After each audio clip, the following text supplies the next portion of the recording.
disclosing what he called the miserable British rule on the Gambia. To him, if the British had loved the Gambia, the visa procession wouldn't have been in Ghana. Mayor Ba further urged organizers of the Bantaba to take this message to schools by organizing debate on the mandate of Commonwealth nations and the Gambia under the British rule. If at all I am within your umbrella for the past 375 years, even to obtain visa for your country, I must have to travel far away from my country. Definitely, it was necessary for me and you to be a partner.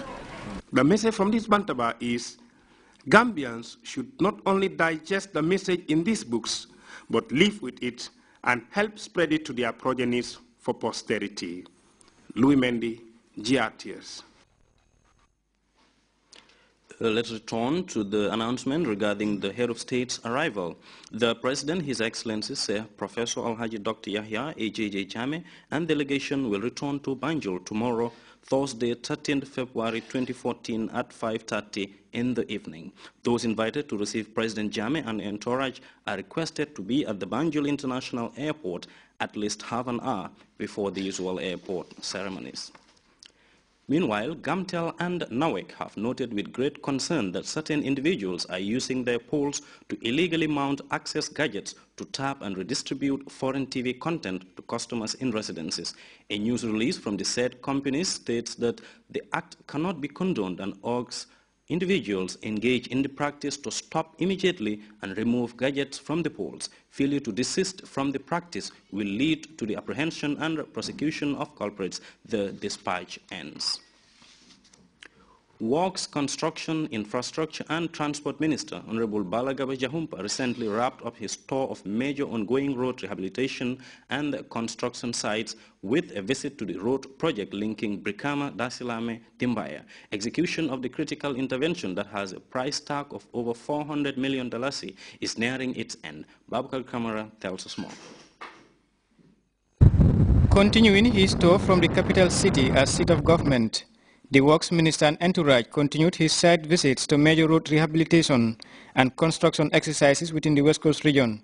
As you can see, we have an ongoing exercise because the President always wants our roads to be quite open for road safety.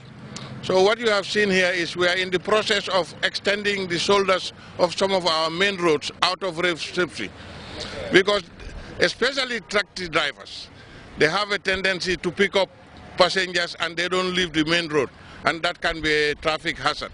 So at least with the shoulders, they can use that to allow the traffic to flow. So that's why you have seen we have this extending the shoulders of the road, not only here in the Senegambia area, but all the way to Birkama, and there is more to come. This is being funded from monies earmarked from the road fund. This is our main responsibility. Our responsibility defines as such that we should maintain roads as they begin to age. We should not sit and wait until they fall out completely before we intervene. This is our main responsibility, and this is exactly what we are doing here. And you'll see a lot of it coming, in the coming years. His main thrust of seeing by believing took him to the Senegambia road strip and later at the 25-kilometer road network linking Brikama, Dimbaya and Dasilame in the West Coast region. The over $400 million road network contracted to RSK has been rated by road technicians as excellent for its composition and state-of-the-art technology.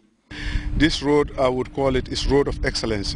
The asphalt pavement is Class A asphalt, which composed of coarse aggregates, medium and fine, and is capable of not allowing vehicles on the axle loading to flow because it's a rigid one. Completely. So which means more heavy traffic on this vehicle actually would not actually make sure that the road is short-lived in span. It's a buckle going from Birkama, Dar es Salaam, Dimbaya and coming back to Birkama. So it does give access to two borders to Senegal, to the south of Senegal. It's an important area for agriculture and also for future urbanistic views. So this project has started since, let's say, about 12 months, 13 months. and it's supposed to be 16 months, and we are in time. Inshallah, we should finish this project in about 2 months, maximum 3 months. With the road completion nearing its end and constantly fortified with a multi-million-dollar investment from multilateral partners, the seasoned technocrat shared his opinion. As you can see, this road works is not even completed, but it has already changed the face of Brikama. The road is very wide and the shoulders are very good, and added to that is very important. What I have seen here, they have included the drainage, so that during the rainy season water will have to pass, because you know roads and water. If the water does not have a passage, it can cut across the road. So it is very important. I'm very impressed and happy that I have seen that the drainage is inbuilt in the road construction.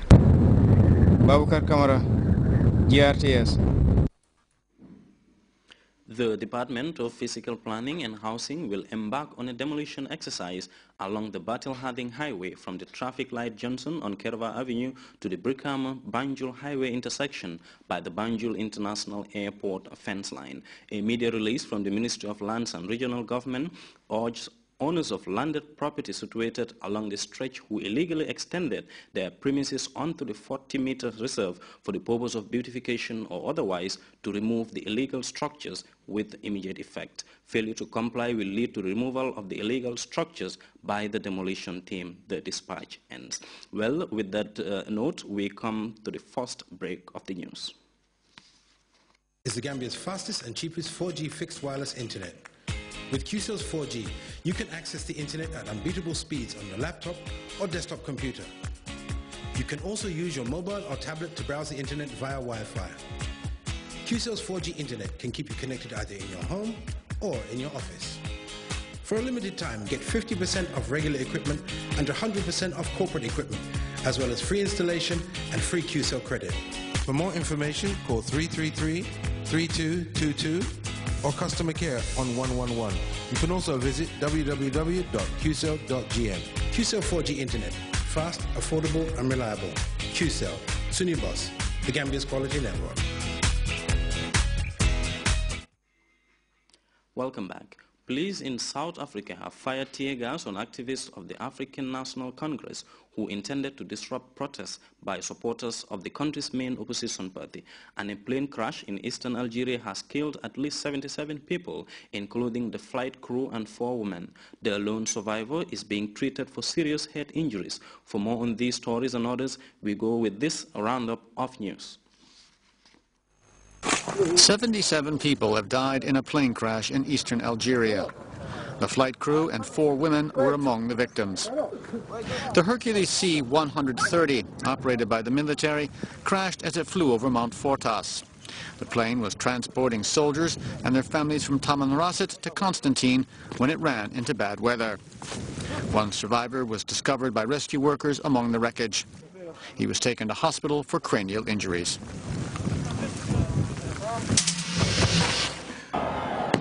Police in South Africa fired tear gas at activists in the African National Congress who attempted to disrupt a protest by the country's main opposition party. Police were sent in to prevent clashes between the ANC and the Democratic Alliance, whose candidates are running in the general elections on May 7th.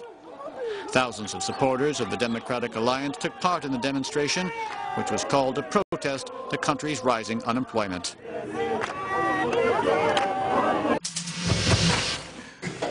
Ethiopia has called for the withdrawal of foreign troops from South Sudan.